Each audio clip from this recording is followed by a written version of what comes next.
Assalomu alaykum. Bugungi mavzumiz yoshlardagi stress va stress bilan bog'liq bosh og'riqlari haqida bo'ladi. Hozirgi kunda hech kimga sir emaski, yoshlar orasida kuchli stress, ya'ni bosim mavjudligi.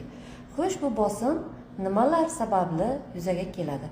Bulardan eng birinchisi vaqtida dam olmaslik, relaksatsiyaning yetishmasligi, uyali telefon apparatlaridan yoki kompyuterdan juda ko'p muddat davomida foydalanish oqibatida kelib chiqar ekan.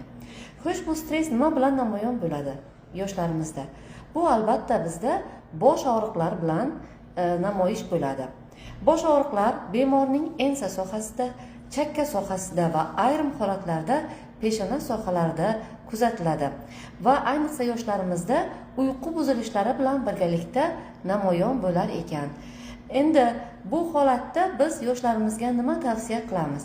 Agar sizda stress kuzatiladigan bo'lsa yoki yuqori yuklama ta'sirida bosh og'riqlari kuzatilayotgan bo'lsa, biz sizga chuqur nafas olish mashqlarini, yoga bilan shug'ullanishni, toza havoda uzoq muddat sayr qilishni, tungi sayr holatlarini va kechki oyoqqa vanichkalarini va tuzli vannalarni tavsiya beramiz.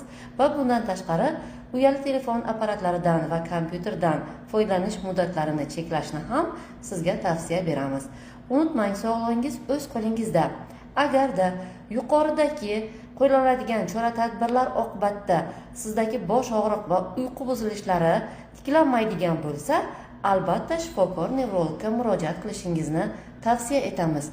Unutmang, to'g'ri qo'yilgan tashxis bu 50% davodir. Sog'lig'ingizni asrang. Ko'rishguncha.